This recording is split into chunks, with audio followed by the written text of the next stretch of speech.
ধারকত্ব ও ধারক এই অধ্যায়টা আলোচনা করব। ধারকত্ব বা ক্যাপাসিট্যান্স অ্যান্ড ক্যাপাসিটর, ধারকত্ব এবং ধারক। তোমরা আগেই পড়েছো যে কোনো পরিবাহীর বিভব পরিবাহীতে দেওয়া আধানের উপর নির্ভর করে। আধান যত বেশি দেওয়া হয় পরিবাহীর বিভব তত বেশি হয়, অর্থাৎ কিউ সমানুপাতি ভি, যত আধান বেশি বিভব তত বেশি হয়। এই সমানুপাতিকে সমান করতে গেলে একটা ধ্রুবক লাগে, বা বলতে পারি আমরা আধান কিউ সমান ধ্রুবক সি ইন্টু ভি। এই সি কে বলা হয় ধারকত্ব, বা কি বলতে পারি আমরা সি সমান কিউ বাই ভি। এইখান থেকে আমরা ধারকত্বের সংজ্ঞা পাবো। ভি সমান যদি 1 করে দিই তাহলে কিউ সমান সি। কোন পরিবাহীর বিভব একক পরিমাণ বৃদ্ধি করতে যে পরিমাণ আধানের প্রয়োজন তাকে ওই পরিবাহীর ধারকত্ব বলা হয়। ঠিক আছে, ধারকত্বের সংজ্ঞা পেলাম।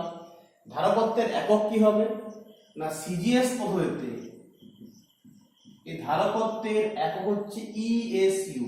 ইএসইউ ধারকত্ব, ইলেকট্রোস্ট্যাটিক ইউনিট।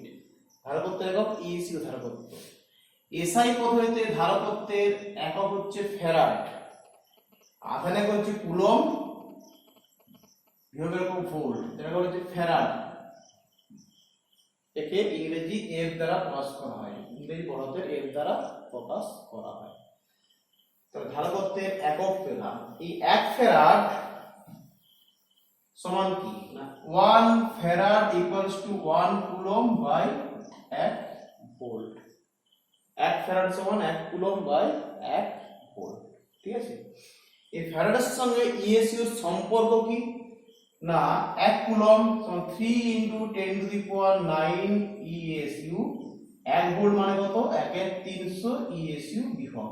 1 কুলম্ব মানে হচ্ছে 3 into 10 to the power 9 ESU আধান, আর 1 ভোল্ট বিভব সমান 1/300 ইএসইউ বিভব। সমান করলে কত হবে 9 into 10 to the power 11 ESU ধারকত্ব। 1 ফ্যারাড সমান 9 into 10 to the power 11 ESU. ধারকত্বের এসআই এবং সিজিএস এককের মধ্যে সম্পর্ক। ধারকত্বের মাত্রা কি হবে না সি সমান কিউ বাই ভি। তাহলে ধারকত্বের মাত্রা সমান আধানের মাত্রা বাই বিভবের মাত্রা সমান কিউ ভি। বিভব কি একক আধানকে আনতে যে পরিমাণ কার্য, বিভবের মাত্রা সমান কৃত কার্যের মাত্রা বাই আধানের মাত্রা, that is equal to Q square. W by Q, সে কিউর উপর উঠে গেল। কিউ হচ্ছে কি I ইনটু টি। কিউ সমান I গুণিত টি। আধান সমান প্রবাহ মাত্রা গুণিত সময়। তাহলে বসাই প্রবাহ মাত্রার মাত্রা I সমান মাত্রা টি তার স্কয়ার। কৃত কার্যের মাত্রা m l square T to the power -2 সমান কত হবে m to the power -1 l to the power -2 t to the power 4 I square.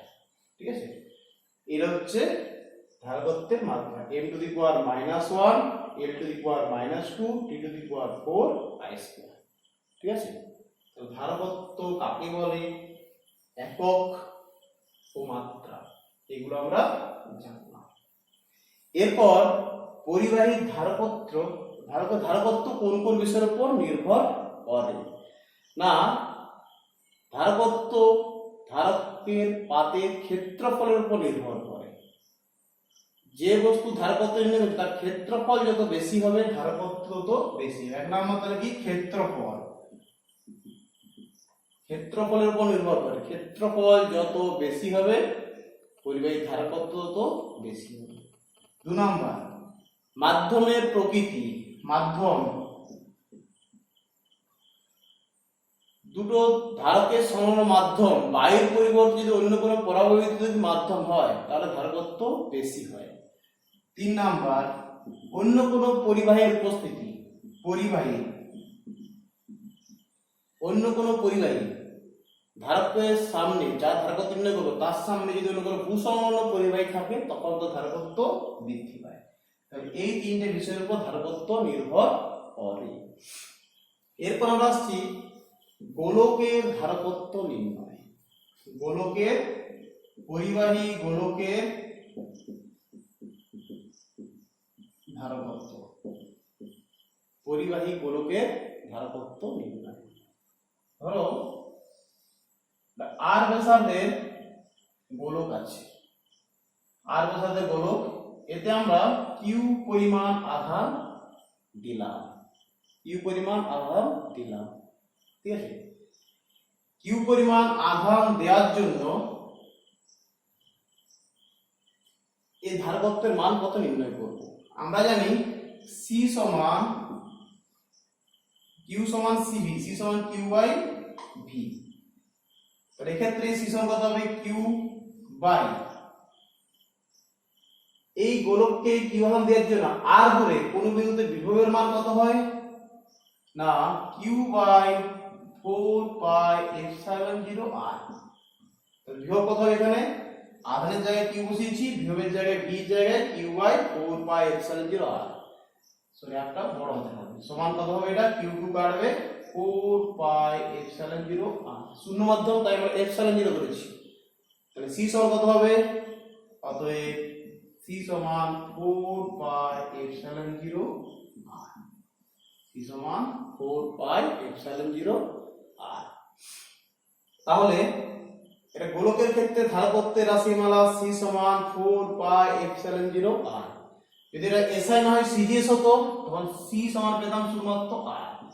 তাহলে সিজিএস পদ্ধতিতে গোলকের ধারকত্ব তার ব্যাসার্ধের উপর নির্ভর করে, তো ব্যাসার্ধের সহিত সমান হয়। তাহলে গোলকের ধারকত্ব আমরা নির্ণয় করলাম। এরপর চলে আসছি আপেক্ষিক আবেশিক ধারকত্ব কাকে বলা হয়। আপেক্ষিক আবেশিক, সরি এটা পরে আবার বলছি, আগে আমরা ধারকত্ব নিয়ে। তাহলে গোলকের ধারকত্ব নির্ণয় করলাম। এরপর দুটি অসমান যুক্ত পরিবাহী তুল্য বিভব কেমন হয় এবং তাদের মধ্যে আধানের বন্টন কেমন হয় সেটা আমরা নির্ণয় করব। দুটি পরিবাহী যাদের বিভব আলাদা আলাদা তাদের মধ্যে আধানের বন্টন বা তুল্য বিভব কেমন হয়। ধরো দুটো পরিবাহী,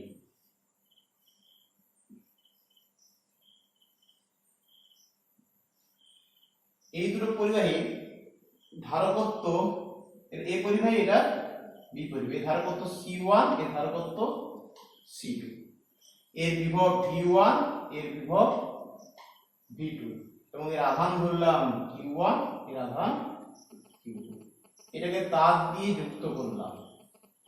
তার দিয়ে যুক্ত করলে এদের ক্ষেত্রে মোট আধান কত হবে না, Q সমান Q1 প্লাস Q2। এক্ষেত্রে বলতে পারি এই বিভব পরিবাহের ক্ষেত্রে V1 সমান Q1 বাই C1, এক্ষেত্রে V2 সমান Q2 বাই C2।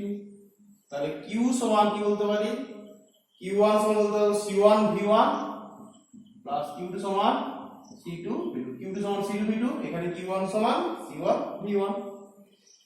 এই দুটোকে যুক্ত করার পর তুল্য বিভব যদি V হয়, তুল্য বিভব হচ্ছে V, তাহলে এর ধারকত্ব C1, তুল্য বিভব হলো V, এর বিভব V, এর ধারকত্ব C2, এর বিভব কত V। অতএব মোট আধান Q সমান এর আধান যুক্ত এর আধান, তাহলে হলো C1 V plus C2 V। এই একটা সমীকরণ, আর এখানে আমরা Q সমান পেয়েছি এই একটা সমীকরণ। এটা 1 নাম্বার, এটা 2 নাম্বার। এই দুটো দেখো সমান, এখানেও মোট আধান Q সমান C1 * V plus C2 * V, এখানে Q সমান C1 V1 plus C2 V2। এই দুটো একত্রিত করলে কি লিখতে পারি, এর থেকে একসাথে লিখতে পারি। অতএব C1 প্লাস C2 * V সমান C1 V1 plus C2 V2। অতএব V সমান C1 V1 plus C2 V2 C1 plus C2। এটা হচ্ছে দুটো পরিবাহীর তুল্য বিভবের রাশিমালা। এক্ষেত্রে কতটা শক্তি ক্ষয় হচ্ছে সেটা নির্ণয় করব। তার দিয়ে দুটো পরিবাহীকে যুক্ত করার পূর্বে শক্তি কত ছিল? শক্তির রাশিমালা হচ্ছে হাফ C_V স্কয়ার, এটা প্রমাণ আমরা পরে পড়ছি, ঠিক আছে?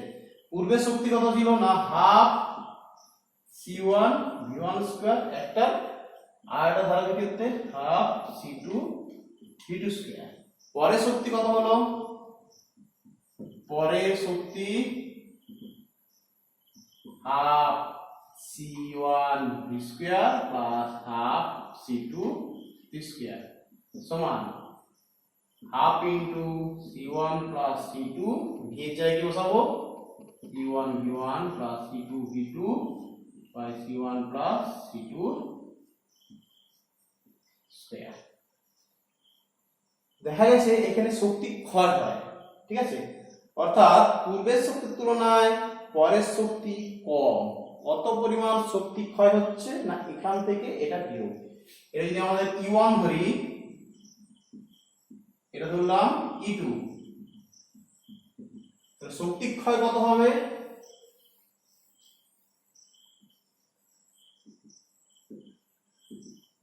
শক্তি ক্ষয় সমান কত হবে না, E1 মাইনাস E2। এই দুটো বিয়োগ করলে আমরা শক্তি ক্ষয়ের রাশিমালা নির্ণয় করতে পারবো। এটা বের করছি না, তুমি নিজেরাই বাড়িতে পড়বে শক্তি ক্ষয়ের রাশিমালা। তবে ধারকত্ব পড়লাম, গোলকের ধারকত্ব পড়লাম, শক্তি ক্ষয় রাশিমালা এগুলো আমরা পড়লাম। ধারক কিভাবে তৈরি করা হয় বা ধারকের নীতি। দুটি সমান্তরাল পাতকে পাশাপাশি রেখে সমান্তরাল পাত ধারক তৈরি করা হয়। একটাতে আমরা কিছু পরিমাণ আধান দিলাম, কিছু পরিমাণ প্লাস আধান দিলাম, তাহলে এধারও প্লাস এধারও প্লাস। একটা পাতে যখন আমরা প্লাস দিলাম, এটা এ পাত এটা বি পাত। একটি পাতে যখনই প্লাস আধান দিলাম, আবেশের জন্য এই পাতের এ পাতে প্লাস আধানের জন্য কিউ আধান দিলাম, প্লাস কিউ আধানের জন্য বি পাতে নিকট প্রান্তে বিপরীত আধান এবং অপর প্রান্তে সম আধান আবিষ্ট হয়, ঠিক আছে? এখানেও মাইনাস কিউ আধান আবিষ্ট হবে, এখানে প্লাস কিউ আধান আবিষ্ট হবে। এটা যদি আমরা ভূ সংলগ্ন করে দিই, আর্থিং করে, এটা আর্থিং এর চিহ্ন, তাহলে এই আধানগুলো সব মাটিতে চলে যাবে, কোনো আধান এখানে থাকবে না। তাহলে পড়ে থাকবে এখানে মাইনাস আধান, এই পাতে প্লাস আধান, এখানে মাইনাস আধান। এই সংস্থাটা বলা হচ্ছে ধারক। এই সমান্তরাল পাত ধারকের ধারকত্ব কোন কোন বিষয়ের উপর নির্ভর করে না, পাতের ক্ষেত্রফল। এখানেও কিন্তু ক্ষেত্রফলের উপর নির্ভর করে। ক্ষেত্রফল, সমান্তরাল যে পাত, সেই পাতের ক্ষেত্রফল যত বেশি হবে ধারকত্ব তত বেশি হবে। 2 নম্বর হচ্ছে পাতদ্বয়ের দূরত্ব। পাতদ্বয়ের দূরত্বের উপর ধারকত্ব নির্ভর করে। দূরত্ব বেশি হলে ধারকত্ব কম, দূরত্ব কম হলে ধারকত্ব বেশি। মাধ্যমের প্রকৃতি, মাঝখানে বায়ুর পরিবর্তে অন্য কোনো পরাবৈদ্যুতিক ধ্রুবকযুক্ত মাধ্যম থাকলে এই সমান্তরাল পাত ধারকের ধারকত্ব বৃদ্ধি পায়, ঠিক আছে? তাহলে সমান্তরাল পাত ধারকের ধারকত্ব কোন কোন বিষয়ের উপর নির্ভর করে? 3 নম্বরটা কি বললাম, মাধ্যম। মাধ্যমের প্রকৃতির উপরও নির্ভর করে। এই সমান্তরাল পাত ধারক এই ধারকত্ব কোন কোন বিষয়ের উপর নির্ভরশীল পড়লাম। এবার আমরা পড়বো আপেক্ষিক আবেশিক ধারকত্ব কাকে বলে। এই সমান্তরাল পাত ধারকের মধ্যবর্তী কোন একটি মাধ্যম রাখলে তার যে ধারকত্ব হয়, ওই মাধ্যমের পরিবর্তে বায়ু রাখলে যে ধারকত্ব হয়, এদের অনুপাতকে বলা হয় ওই মাধ্যমের আপেক্ষিক আবেশিক ধারকত্ব। ধরো মাঝখানে আমরা বায়ুর পরিবর্তে কাঁচ রেখেছি, তাহলে কাঁচ রাখলে যে ধারকত্ব আর বায়ু রাখলে যে ধারকত্ব, তাদের অনুপাতকে বলা হয় কাঁচের আপেক্ষিক আবেশিক ধারকত্ব বা ডাইইলেকট্রিক কনস্ট্যান্ট। সেটাকে আমরা কে দ্বারা প্রকাশ করে থাকি। এটা দুটো ধারকত্ব অনুপাত, তাই এর কোনো একক বা মাত্রা নেই। ঠিক আছে। তাহলে আপেক্ষিক আবেশিক ধারকত্ব আমরা পড়লাম। এরপর চলে আসছি সমান্তরাল পাত ধারকের ধারকত্বের রাশিমালা। সমান্তরাল পাত ধারক একটু আমরা পড়েছি, দুটো সমান্তরাল পাতকে পাশাপাশি রেখে যে ধারক তৈরি করা হয় তাকে সমান্তরাল পাত ধারক বলা হয়। ধরুন দুটো পাত, এটা এ পাত, এটা বি পাত, এদের মধ্যবর্তী দূরত্ব হলাম ডি, দুটো দূরত্ব ডি এবং এর ক্ষেত্রফল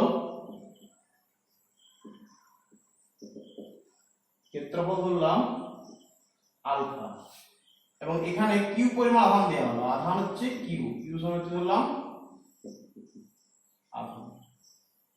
অতএব আধানের তলমাত্রিক ঘনত্ব সিগমা সমান কিউ বাই আলফা।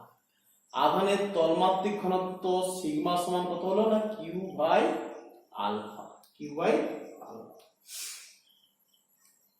এখানে যখন আমি প্লাস কিউ আধান দিচ্ছি, এটা যদি আমরা আর্থিং করে দিই তাহলে এখানে যদি আধান কিউ আধান দেয় এখানে কি হবে মাইনাস, এখানে যদি প্লাস কিউ আধান দিই এখানে আবেশের জন্য মাইনাস কিউ আধান তৈরি হবে। এই কিউ আধানের জন্য মাঝখানে কোন বিন্দুতে তড়িৎ ক্ষেত্রের প্রাবল্য E1 সমান কত না আধানের জন্য সিগমা বাই 2 এপসাইলন 0, 2 এপসাইলন 0, ঠিক আছে, বা sigma by 2 K epsilon 0, K epsilon 0। অন্য কোন মাধ্যম হলে আমরা কে এপসাইলন 0, বাই মাধ্যমের ক্ষেত্রে কে সমান 1 তখন 2 এপসাইলন 0 হলে হবে, অন্য কোন মাধ্যম হলে লিখব কে এপসাইলন 0। তাহলে কে হচ্ছে ওই মাধ্যমের আপেক্ষিক আবেশিক ধারকত্ব।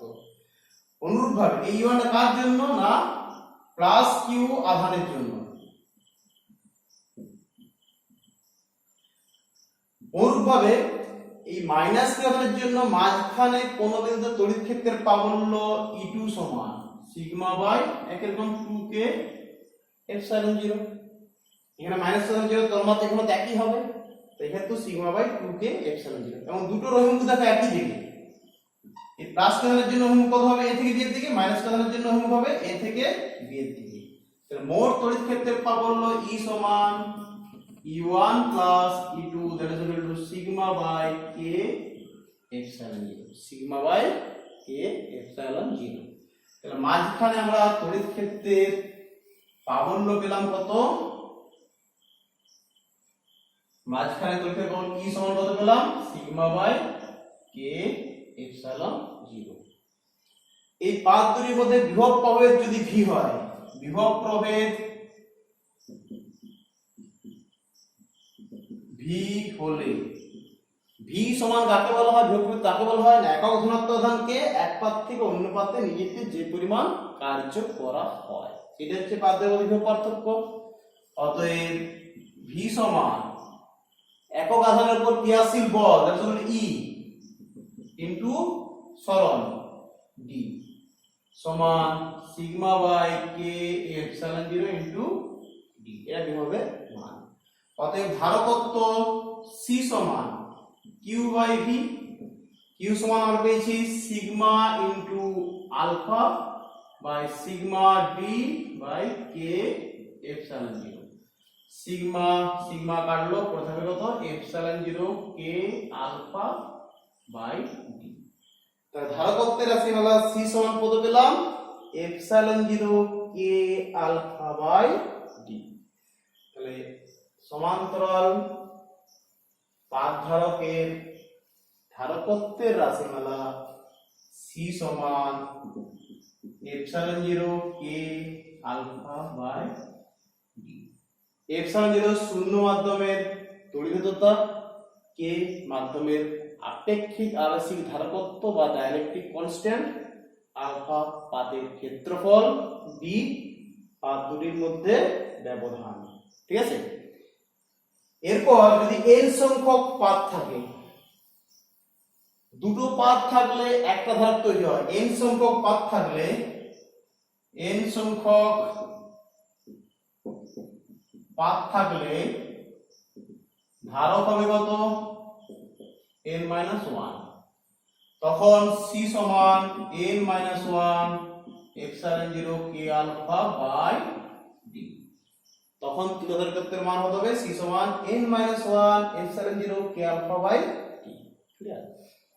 যদি মাঝখানে একটির পরিবর্তে দুটো মাধ্যম থাকে, সমান্তরাল পাতধারকের মাঝখানে একটার পরিবর্তে দুটো, এটা ধারকত্ব k1 আপনি ধারকত্ব k2, এর বেধ ধরলাম t আর এর বেধ হচ্ছে d মাইনাস t, মোট বেধ হচ্ছে d, মোট বেধ হচ্ছে d। আগের মতোই ক্ষেত্রফল আলফা, আধান এখানে কিউ দেওয়া আছে, ক্ষেত্রফল আলফা।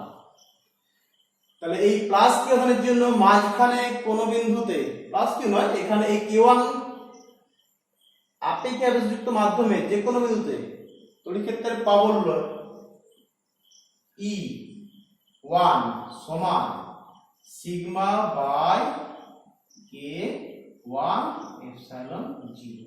সিগমা হচ্ছে আধানের তলমাত্রিক ঘনত্ব। আর এই k2 মাধ্যম থাকার জন্য মাঝখানে কোন বিন্দু তড়িৎ ক্ষেত্রের প্রাবল্য E2 সমান সিগমা বাই k2 এপসাইলন 0। তাহলে এই দুই পাতের মধ্যে এ পাত, এটা বি পাত, বিভব সমান ভি, বিভব পার্থক্য ভি। তাহলে ভি সমান কি হবে না, একক ধনাত্মক আধানকে বি থেকে এই মাঝখানে বিন্দু আনতে এবং এই মাঝখান থেকে এ বিন্দুতে, মানে আবার k1 মাধ্যম k2 মাধ্যম মধ্যে আনতে, আর k1 আপেক্ষিক আবেশযুক্ত মাধ্যম মধ্যে আনতে মোট কৃত কার্য।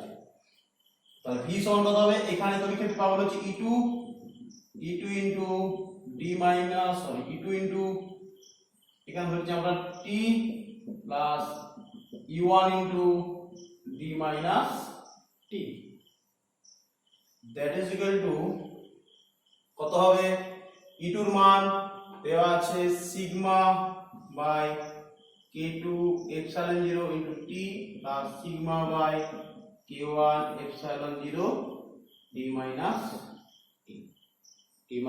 t সমান সিগমা বাই এপসাইলন 0 কমন নিলাম, t by k2 plus d minus t by k1।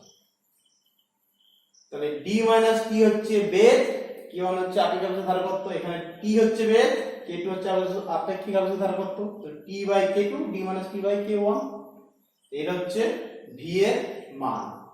অতএব ধারকত্ব c সমান, এটা আমি লিখছি c সমান q বাই v, q সমান sigma into alpha by v এর জায়গায় বসাবো sigma by epsilon 0 t by k2 plus d minus t by k1। ঠিক আছে,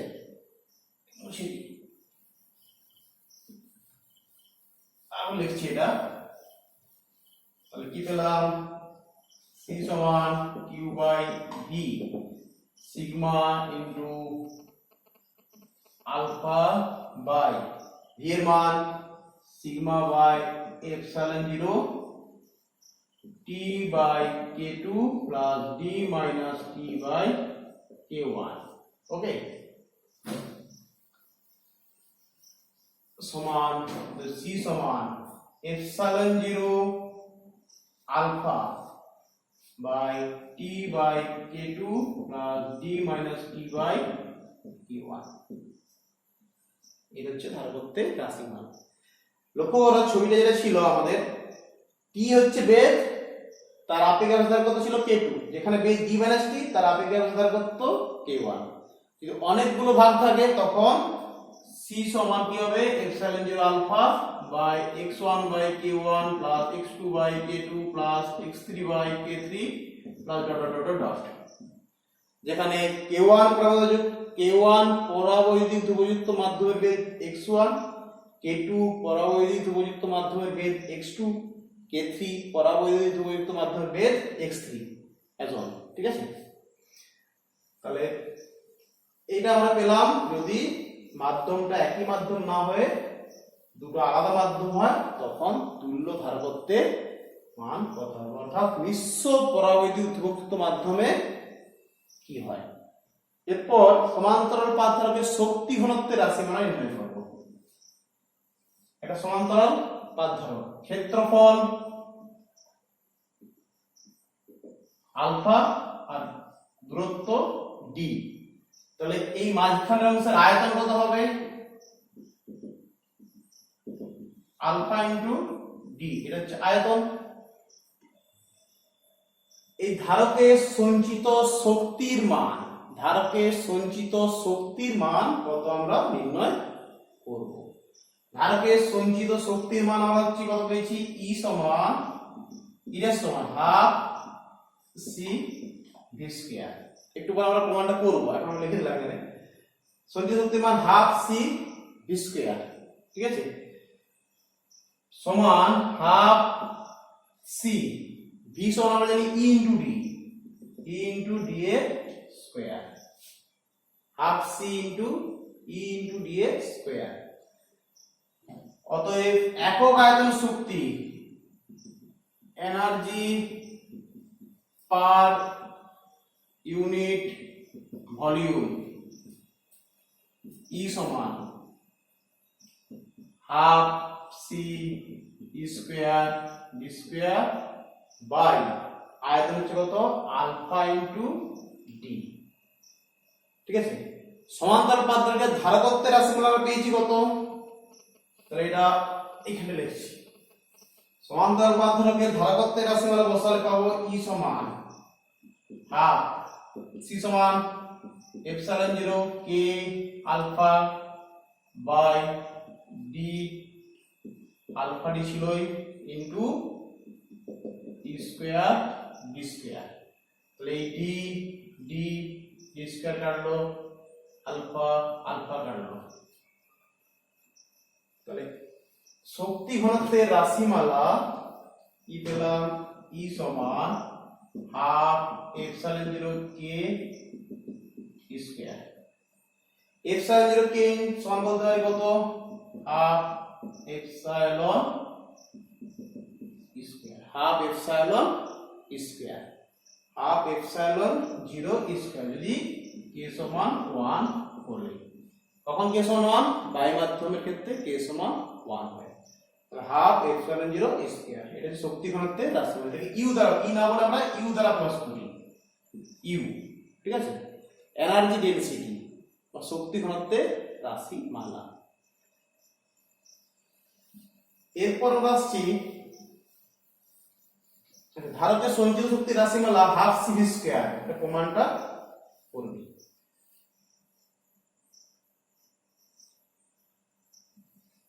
এটা সমান্তরাল ধারক যেমন গোলক ধরিয়ে ধারক, এর আধান কিউ, ধারকত্ব সি আর বিভব ভি, ভি হচ্ছে বিভব, সি ধারকত্ব আর কিউ আধান দেওয়ার ফলে এটা ঘটেছে, সি ধারকত্ব কিউ আধান দেওয়ার ফলে বিভব হয়েছে ভি।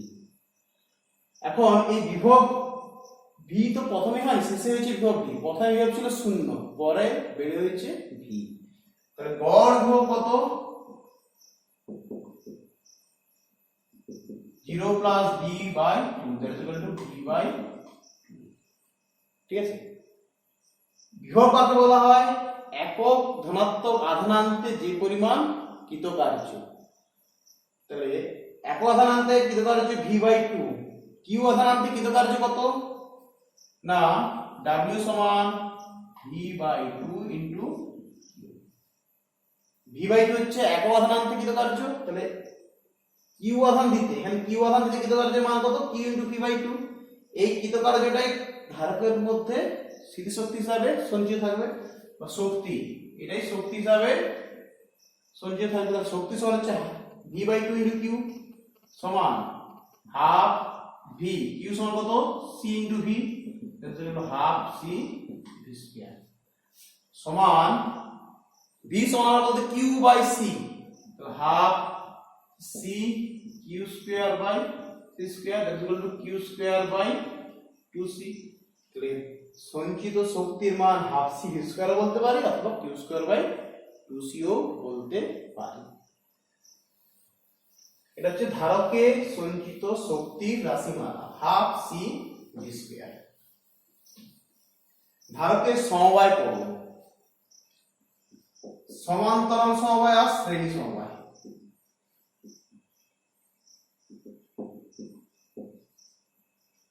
ধারকের শ্রেণী সমবায় তুল্যধারকত্ব কত হয়, সমান্তরাল সমবায়ের তুল্যধারকত্ব কত হয়। কয়েকটি ধারককে আমরা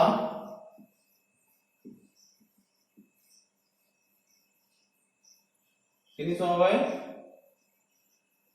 যুক্ত করলাম এবং শেষ পর্যন্ত আর্কিং করলাম। এতে ধরো কিউ আধান দিলাম, আবেশের জন্য এখানে পাবে মাইনাস কিউ, এটা পাবে প্লাস কিউ, এটা পাবে মাইনাস কিউ, এটা প্লাস কিউ, এটা মাইনাস কিউ পাবে, কিন্তু আর্কিং করার জন্য এই আধানটা ভূত বাড়িতে চলে যাবে। এদের ধারকত্ব ধরলাম এটা C1, এটা C2, এটা C3। তুল্য ধারকত্ব নির্ণয় করতে হবে।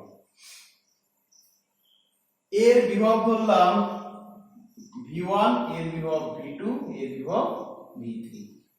তাহলে মোট এটা ধরো A প্রান্ত, এটা হচ্ছে B প্রান্ত। A এবং B প্রান্তের বিভব যদি V হয়, V সমান V1 plus V2 plus V3, V1 plus V2 plus V3।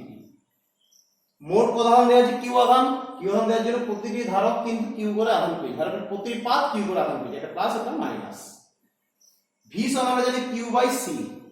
ধরি মোট এই দুটো শ্রেণী সমবায় যুক্ত করার পর তুল্য ধারকত্ব সি, তুল্য ধারকত্ব করলাম,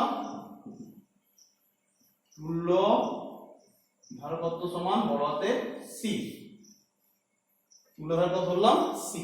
অতএব কিউ বাই সি সমান V1 সমান কত হবে, Q by C1 plus Q by C2 plus Q by C3।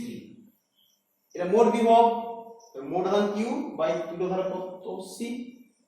এর ক্ষেত্রে আধান কিউ ধারকত্ব C1, বিভব কত কিউ বাই C1। এর ক্ষেত্রে আধান কিউ ধারকত্ব C2, বিভব V2 সমান কত হবে কিউ বাই C2। অনুরূপভাবে এর ক্ষেত্রে কিউ বাই C3। তুলনা করে পাই 1 বাই c সমান 1 by c1 plus 1 by c2 plus 1 by c3। তাহলে কয়েকটি ধারককে যদি আমরা পর পর শ্রেণী সমবায় যুক্ত করি, তুল্য ধারকত্ব 1 বাই c সমান কত হবে 1 by c1 plus 1 by c2 plus 1 by c3। একই রকম ভাবে যদি সমান্তরাল সমবায় করি, সেক্ষেত্রে তুল্য ধারকত্বের মান আমরা নির্ণয় করব। এরপর তাহলে কোন সমবায়, সমান্তরাল সমবায়। শ্রেণী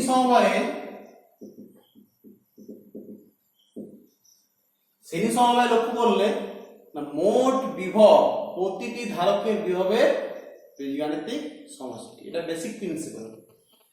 সমান্তরাল সমবায়